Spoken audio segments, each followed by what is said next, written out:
देखिए, खुशी की बात यह है, करगिल वालों को पहली बार एनसी और कांग्रेस के बगैर एक ऑप्शन बीजेपी दे रहा है और विकास की बुनियाद पे दे रहा है। मैंने मीडिया के माध्यम से बार बार कहा, बीजेपी इस कारगिल के काउंसिल इलेक्शन में आ रहा है तो हम डेवलपमेंट की गारंटी लेके आ रहे हैं, हम करप्शन की गारंटी नहीं लेके आ रहे हैं। दूसरी जमात, चाहे नेशनल कॉन्फ्रेंस हो चाहे कांग्रेस हो, कभी बोलते हैं कि कोलिशन में लड़ रहा है, कभी बोलते हैं कि हम अलग लड़ रहा है, कभी बोलते हैं कि दोनों को नहीं जीतने देंगे। ये तरह तरह की बात कर रहा है। ये लोग अगर करगिल अभी तक इन्होंने ही चलाया है, चाहे काउंसिल हो, चाहे करगिल के एमएलए हो, चाहे यहाँ के मिनिस्टर हो, चाहे कभी कभी यहाँ के एमपी भी हो, यही दो जमात ने, नेशनल कॉन्फ्रेंस और कांग्रेस ने आज तक अगर कारगिल बैकवर्ड है, डिस्ट्रिक्ट करगिल में बेरोजगारी सबसे ज्यादा है, करप्शन सबसे ज्यादा है, नेपोटिज्म सबसे ज्यादा है, तो इसका पनिशमेंट किसको मिलना चाहिए? एनसी कांग्रेस को। बीजेपी को तो करगिल में हुकूमत करने का आपने कभी मौका नहीं दिया। आज एक बार, पहली बार और एक बार बीजेपी को करगिल वाले मौका दे के देखिए, द्रास वाले मौका दे के देखिए। मैं यकीन दिलाता हूँ आपको, आपके हक में हम लड़ेंगे, करगिल के बीजेपी के काउंसिल लड़ेंगे और डेवलपमेंट की गारंटी धरातल आपके दरवाजे पे हम खड़ा करके दिखाएंगे। और इस बात के सबूत भी है, ये हम केवल ज़बानी नहीं बोल रहे हैं। सबूत ये है, जोजिला टनल मोदी सरकार आने के बाद 14 किलोमीटर का जोजिला टनल अभी कंप्लीशन स्टेज पे है, जल्दी इसको कंप्लीट करना है। ये एनसी कांग्रेस के जमात लोग नहीं कर पाए, बीजेपी करे। आज मोदी सरकार आने के बाद जिस गांव में पहले पानी नहीं थे और हर घर नल जल के माध्यम से गांव घर घर पानी पहुंचाने के काम बीजेपी हुकूमत कर रहा है। कंप्लीट कुछ गांव में हुआ है, कुछ गांव में होना है। आज बीजेपी हुकूमत आने के बाद हर गांव में मोबाइल टावर लग चुके हैं, लग रहा है, लगने वाला है, 4G टावर। आज तालीम को देखिए, बीजेपी हुकूमत आने के बाद हमने जितने भी हमारे स्टेट गवर्नमेंट का स्कूल है सबको हमने CBSE कर दिया। बहुत सारे स्कूल हमने अपग्रेड किया, केवल बोर्ड लगाने का अपग्रेड नहीं किया जो एनसी कांग्रेस हुकूमत करते थे। इलेक्शन आते समय एक बोर्ड पे सेकेंडरी को हायर सेकेंडरी लिखते थे, एक दो मिनिस्टर एमएलए आके फीता करते थे, नाच गान होते थे। उसके बाद ना उसमें दीवारबंदी होते थे, ना एडिशनल क्लासरूम बनते थे, ना पोस्ट क्रिएशन होते थे, ना बजट होते थे। बीजेपी इस तरह से दुगलापन काम करने वाली नहीं है। हम मजबूत तरीके से जहाँ जहाँ हम आगे बढ़ते हैं बढ़ाते हैं। सही बात कहा है, ये बात झूठ नहीं है, मैं इस बात का हिमायत करता हूँ। उनसे पूछिए उनका क्या नियत है, वो क्या काम कर सकते हैं, नहीं कर सकते हैं। दराज वालों का मांग है कि दराज को करगिल से अलग करके डिस्ट्रिक्ट बनाए, बिल्कुल जायज़ मांग है। इस बात को मैंने पार्लियामेंट में 3 दफ़ा उठाया, हालांकि दराज वालों ने मुझे ज़्यादा वोट नहीं दिया है। जब मैं खुद इलेक्शन लड़ रहा था, जितना मेरे नुब्रा वालों ने दिया, जितना मेरे जंस्कार वालों ने दिया, जितना मेरे चंगथांग वालों ने दिया, जितने अलग अलग हिस्सों से दिया, दराज से उतने वोट नहीं आया। मैं हकीकत बात कर रहा हूँ। फिर भी MP चुनने के बाद मैं लद्दाख के हर एक बाशिंदे के MP हूँ। इस बात को जहन में रखते हुए पार्लियामेंट में 3 दफ़ा दराज के डिस्ट्रिक्ट की मांग को उठाया और मैंने वज़ीर आज़म साहब को चिट्ठी भी लिख के कहा कि दराज को डिस्ट्रिक्ट बनाना है। लेकिन मैं एक बात स्पष्ट साफ करना चाहता हूँ, आज भी हमारे यहाँ के बहुत सारे लोग सोशल मीडिया में लिखते हैं MP साहब दराज की डिस्ट्रिक्ट कहाँ है, डिस्ट्रिक्ट कहाँ है। आप यहाँ आवाम से खिताब करते समय में बता रहे थे, भाई जिसको आपने वोट दिया उसको तो ज़्यादा, मेरे से ज़्यादा पूछो ना। जिसको वोट नहीं कम दिया या नहीं दिया उसको कम पूछो। मैं पूछने से मना नहीं कर रहा हूँ, लेकिन जिसको आपने वोट, जिस तंजीम को, जिस पार्टी को आपने ज़्यादा वोट दिया उनको ज़्यादा पूछो। पार्लियामेंट के जो मैंने ऐवान में जब आवाज़ उठाया, आपके यहाँ दराज के एनसी और कांग्रेस वालों ने शुक्रिया तक नहीं किया। आज ये लोग सियासी नौटंकी करते, बोलते कि हम हड़ताल पे बैठेंगे। बैठना था ना पहले, क्यों नहीं बैठा? बैठना था। आज मैं दराज के आवाम को बोलता हूँ, केवल डिस्ट्रिक्ट का ही मुद्दा नहीं, हम दराज को विंटर स्पोर्ट हब बनाना चाहते हैं। हम दराज को 12 महीना टूरिस्ट सीजन बनाना चाहते हैं। हम दराज को दुनिया के नक्शे में, इस खूबसूरत दराज को बहुत ऊपर उठाने चाहते हैं। दराज में एक भी ऐसा शिकायत ना रहे, ऐसे विकास हम करना चाहते हैं। दराज में सिंसियरली करना चाहते हैं। आपने देखा मेरे इसी जो 4.5 साल के टेन्योर में दराज में 5-6 दफ़ा मैंने टूर लगाया। कभी मैं गांव गया, कभी मैं डाक बांग्लों में दरबार लगाया, कभी मैंने यहाँ के ऑफिसर के साथ मीटिंग लिया। लेकिन 4-5 दफ़ा जो है द्रास में विजिट किया, उसका नतीजा भी है द्रास में, उसका नतीजा है द्रास में आपको देखने को मिलेगा। हॉस्पिटल देखिए पहले क्या हालत था, आज के हॉस्पिटल देखिए हमने कैसे नक्शा इसका बदल दिया है। यहाँ एक भी डॉक्टर स्टाफ के शॉर्टेज आज नहीं है, यहाँ हर प्रकार के यहाँ पे इलाज हो रहा है। ऑक्सीजन प्लांट द्रास के हॉस्पिटल को हमने लगाया। थोड़ा सा बोलने दीजिए, हेल्थ मैंने बोला, उसी तरह गांव-गांव में जो जितने भी मेडिकल सेंटर होते थे पहले, वहाँ पे पैरासीटामोल नहीं मिलते थे इनके जब हुकूमत थे कांग्रेस और एनसी के। आज जितने भी गांव में मेडिकल सेंटर है सबका इंफ्रास्ट्रक्चर हमने अपग्रेड करने का काम किया है। तालीम की अगर मैं बात करूं, द्रास को जो डिग्री कॉलेज देने का काम मोदी सरकार आने के बाद किया है। डिग्री कॉलेज का बिल्डिंग बनाने का काम हमने किया है, इतिहास गवाह इस बात के।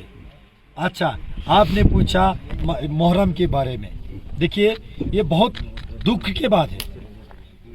पूरे जितने भी इस्लाम के लोग हैं, चाहे शिया हो, सुन्नी हो, अलग अलग फिरके के हो, जितने भी हैं, हज़रत इमाम हुसैन अलैहिस्सलाम साहब को सभी लोग मानते हैं, उनके शहादत को मानते हैं। आज भी हम उनके शहादत को लेके मातम करते हैं। मैं एक बुद्धिस्ट का मानने वाले हूँ, मैं भी मानता हूँ हज़रत इमाम हुसैन साहब को, मैं मानता हूँ, दिल से मानता हूँ। आप देखिए यजीद के काम करने का किसने किया? 1989 में डॉक्टर फारूक अब्दुल्ला साहब कश्मीर में नेशनल कॉन्फ्रेंस के हुकूमत का चीफ मिनिस्टर थे। आप डॉक्टर फारूक अब्दुल्ला साहब 1989 में, मैं आपको तारीख के साथ बता रहा हूँ। कश्मीर के नाजुक हालात के हवाला देते हुए नेशनल कॉन्फ्रेंस वालों ने हज़रत इमाम हुसैन अलैहिस्सलाम के शहादत के उस ताज़िए निकालने को, उस मुहर्रम करने को बैन किया इन्होंने। क्या ये यजीद के काम नहीं है? मैं आवाम से पूछता हूँ, क्या ये यजीद के काम नहीं है? नेशनल कॉन्फ्रेंस यजीद के काम करने वाले लोग हैं, कैसे हम वोट करेंगे? अब बताइए। मरकज में कांग्रेस की हुकूमत था, राहुल गांधी जी कल यहाँ घूम रहे थे ना, पेंगोंग में जाके क्या बोला? मेरे पिताजी यहाँ पे आए थे, कब आए थे किसी को नहीं पता है। उनकी पिताजी राजीव गांधी जी मरकज में वजीर आजम थे, कांग्रेस पार्टी के हुकूमत थे। उन्होंने doctor Farooq Abdullah national conference के जो यजीद का फैसला था उनका हिमायत करके ये कांग्रेस वालों ने यजीद ही दिखा के दिया। इसलिए मैं करगिल के आवाम को, करगिल के मुसलमान को खुसूसन मैं बताना चाहता हूँ, मैं एक बुद्धिस्ट लड़का हूँ, मरते दम तक इन यजीद और यजीदी के काम करने वाले एनसी और कांग्रेस को मैं मरते दम तक मैं वोट नहीं कर सकता हूँ, क्योंकि मैं भी हज़रत इमाम हुसैन अलैहिस्सलाम साहब को मानता हूँ। फिर भी अगर आप लोग वोट दे सकते तो आपकी मर्जी। नरेंद्र मोदी जी हुकूमत आने के बाद यहाँ कुछ लोग सोशल मीडिया में आप लोग रोज़ देख रहे होंगे, मैं किसी आलिम के नाम लेना मैं मुनासिब नहीं समझता हूँ। आप देख रहे होंगे बीजेपी को वोट देने के मतलब मुसलमान लोग, आप लोग मुसलमान के खून से हाथ धो रहे हो।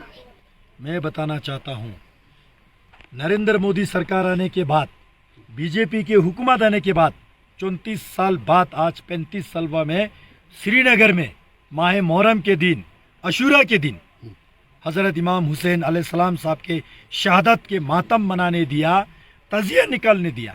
डॉक्टर फारूक अब्दुल्ला फिर आया यहाँ पे काला कपड़ा पहन के, धमकी दे के गया यूक्रेन की तरह हालात हो जाएगा। क्या मतलब था इसका? यहाँ के कॉन्फ्रेंस वाले, यहाँ के कांग्रेस वाले इस बात का ज़रा तकरीर करें, ज़रा जवाब दे इसका। मोदी हुकूमत आने के बाद केवल वहाँ पे ताज़िया निकालना ही नहीं, लद्दाख में हज कमेटी बनाया है। क्या ये लोग कर पाए? मुसलमान के रहनुमा बने फिरते थे ये लोग, चाहे शिया का हो, सुन्नी का हो, जिस फिरके का भी हो। इतना तो मैं भी इल्म रखता हूँ, जिस फिरके का भी हो, मुसलमान के कौम के नुमाइंदे बने फिरते थे ये लोग, रहनुमा बन के फिरते थे। इनके हुकूमत रहते हुए लद्दाख में क्या हज कमेटी बने? आज लद्दाख के हज कमेटी में अली मजहब साहब को चेयरमैन बना के उसमें शिया सुन्नी सभी फिरके के उसमें हमने नुमाइंदे रखने का काम किया।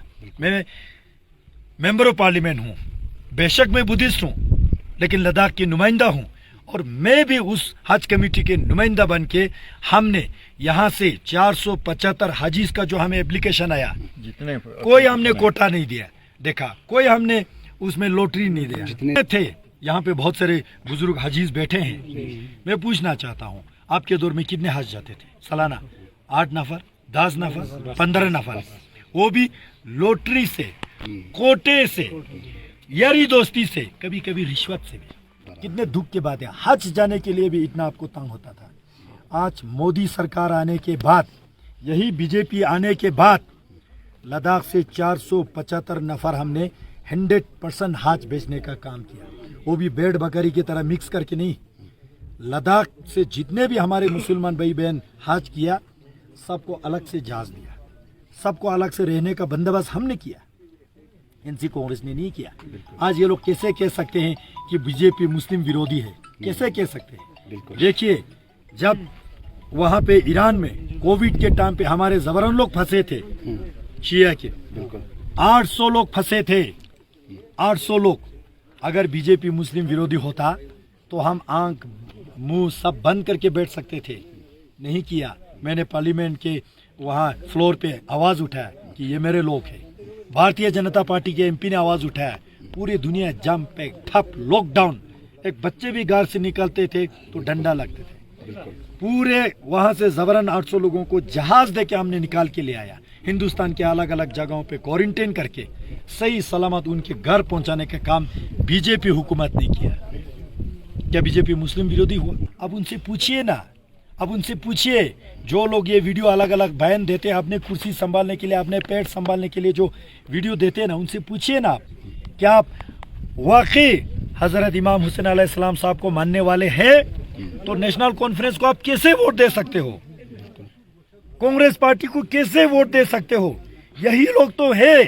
क्या ये लोग हजरत इमाम हुसैन अलैहिस्सलाम साहब के खून के शहादत को इंसल्ट करके कुर्सी पे नहीं बैठे क्या? क्यों 34 साल इन्होंने आवाज नहीं उठाया? भारतीय जनता पार्टी आने तक क्यों इंतजार कराया लोगों को? ये सवाल आप उनसे पूछिए। हमारा बुनियाद विकास है। हम किसी मजहब के जज्बे को दे के वोट हासिल नहीं करते। आप मुसलमान इस्लाम को प्रैक्टिस करते हो, आपको मुबारक, हमें कोई इतराज नहीं है। हम बुद्धिस्ट को प्रैक्टिस करते हैं, हमको मुबारक। प्रधानमंत्री जी हिंदू को प्रैक्टिस करते हैं, उनको मुबारक। मजहब अपने अपने जगह। जब सियासत के बाद आते हैं तो हमारा बुनियाद तरक्की है। हम लोगों को तालीम देना चाहते हैं, सेहत ठीक देना चाहते हैं, जोजिला टनल, यहाँ जितने काम बचे हैं वो सारा करना चाहते हैं। और यहाँ ऐसा कोई वोटर नहीं होगा जिसको तरक्की नहीं चाहिए। कोई वोटर नहीं होगा जिसको पीने का पानी नहीं चाहिए होगा जल जीवन मिशन से, जिसके मोबाइल में 4G इंटरनेट नहीं चाहिए होगा। ऐसा कोई व्यक्ति नहीं होगा आज के दिन। हम चाहते हैं वो विकास, वो ताकि आपके घर के सामने हम खड़ा करें, हम तरक्की की बुनियाद पे करें। और हमें पूरा कॉन्फिडेंस है, जिस तरह दराज वाले डिस्ट्रिक्ट का मांग करते हैं, पूछिए क्या ये एनसी कांग्रेस के जमात लोग कर सकते हैं? तो कौन कर सकते हैं? भारतीय जनता पार्टी कर सकते हैं, मोदी जी कर सकते हैं। इसलिए एक बार ये 2 काउंसलर जिता के आप दे दीजिए। नहीं होता है तो हम बैठे यहाँ पे गारंटी लेने के लिए, हमको पकड़िए। आप वोट ही नहीं देंगे, फिर बोलेंगे कि भाई काम कहाँ है? पहले कैसे देंगे भाई? कोड ऑफ कंडक्ट लगा है, 10 तारीख को इलेक्शन आ गया, इलेक्शन से पहले कैसे दे सकते हैं? कोड ऑफ कंडक्ट में ये तो अपोजिशन पार्टियां बोल रही है। अरे देखो, ओपोजिशन पार्टी लोगों को फिर बेवकूफ बनाए। लोगों को नहीं पता क्या, ओपोजिशन पार्टी को नहीं पता क्या कोड ऑफ कंडक्ट चल रहा है। कोड ऑफ कंडक्ट में आप एक हैंडपंप नहीं दे सकते, डिस्ट्रिक्ट कहाँ से देंगे भाई? पूछो ना उनको। ये चोरी छुपी रात को हैंडपंप खोदने वालों को पूछो ना, पूछो ना इनको। अगर आप कोड ऑफ कंडक्ट का आप पे असर नहीं होता है तो दिन को हैंडपंप खोदो ना, पूरे डिस्ट्रिक्ट एडमिनिस्ट्रेशन को साथ में खड़ा करके हैंडपंप खोदो ना। चोरी छुपे क्यों आप काम कर रहे हो चोर की तरह? 5 साल आपने काम नहीं किया, आज इलेक्शन आता है तो घर घर आप रात को जाके हैंडपंप खोद रहे हैं। कोड ऑफ कंडक्ट के असर नहीं तो इस काम को दिन को करो ना, एसडीएम को साथ लेके करो ना, पीएचई एग्जाम को साथ लेके करो ना।